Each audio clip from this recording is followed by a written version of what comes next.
All right, let's jump right in. Today, we're pulling off a forensic digital heist straight into the absolute most classified, deeply buried vault in the entire Pentagon. For decades, the public has been looking up at the sky, endlessly debating blurry photos and weird lights in the clouds.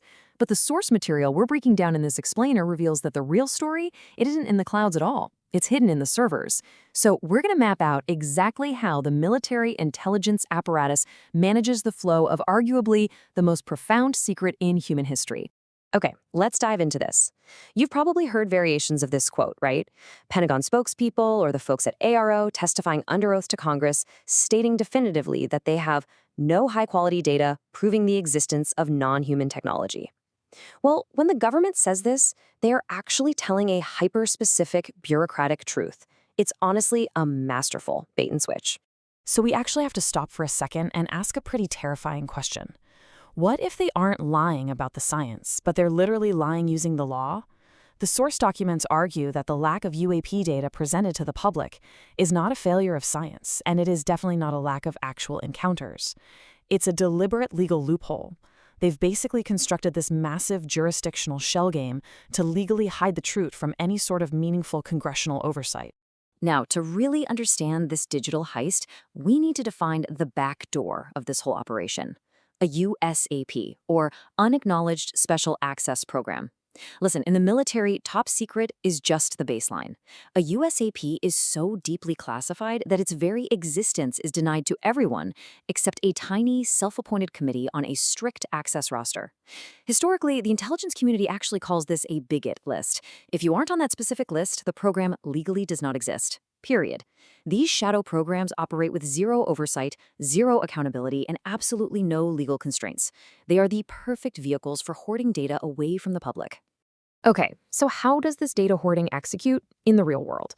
Imagine this. Step 1. A military asset, say an F-22 fighter jet or a Navy cruiser, encounters a UAP. Step 2. In that exact split second, the raw high-definition data is instantaneously stripped right off the standard military networks. Step 3. It gets funneled directly into a highly compartmentalized shadow vault. This is a relentless, real-time hijacking of data happening before regular officers even really know what they're looking at. This dynamic brilliantly illustrates the cover-up mechanism. You've got AARO, the public-facing gatekeeper agency, deliberately starved of data and legally locked out of the deepest systems. And operating entirely in the dark is the shadow USAP, which actively intercepts and hoards all the high-definition evidence. So when AARO tells Congress they have no data, they aren't technically lying, because the shadow agency intercepted the hard drives before AARO was ever allowed to look at them. They built an entire organization just to hide the most crucial data from their own public investigators. Which brings us to the Holy Grail, the ultimate vault itself. Leaked by an anonymous, highly cleared whistleblower to Congress in late 2024, the source documents reveal its name, Immaculate Constellation. This is it. The central nervous system of the cover-up, the absolute master database for all U.S. military encounters with non-human UAPs and foreign black-budget craft. Now, what's really interesting about this slide is the sheer volume and quality of what's actually locked inside. This is the hoarded contraband, and we aren't talking about blurry smartphone pictures here. No way. We're talking about raw SPY-1 phased array radar data, high-definition thermal FLIR video that can mathematically prove insane temperature shifts. They even hoard the pilot's biometric stress data from the exact moment of the encounter, alongside vast sweeps of signals intelligence. It is massive, undeniable multisensory proof. The source documents spell it out explicitly, calling it the digital fortress where the highest quality, undegraded, multi-sensor data is hoarded. Immaculate Constellation isn't just a dusty file cabinet in a basement somewhere.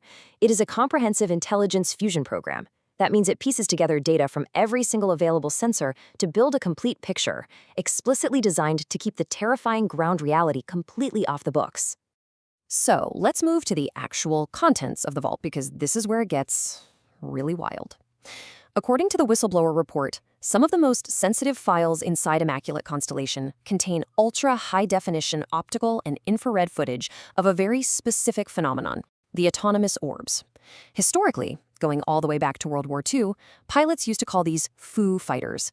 The source material refers to these as guardian probes, and the details are just staggering. We're looking at 3 to 5 foot metallic spheres. They are completely autonomous, and they operate with absolute impunity in active, highly monitored war zones, places like Syria, Iraq, and Ukraine.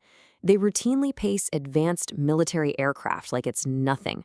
The documents even suggest these probes likely utilize quantum entanglement for instantaneous, unhackable communication with zero lag, deploying globally to monitor human nuclear and military activity. So the crucial point is this, and it's easily the most unsettling part of the entire source document. The U.S. military cannot shoot them down, they cannot jam their signals, and they absolutely cannot catch them. Just think about that for a second.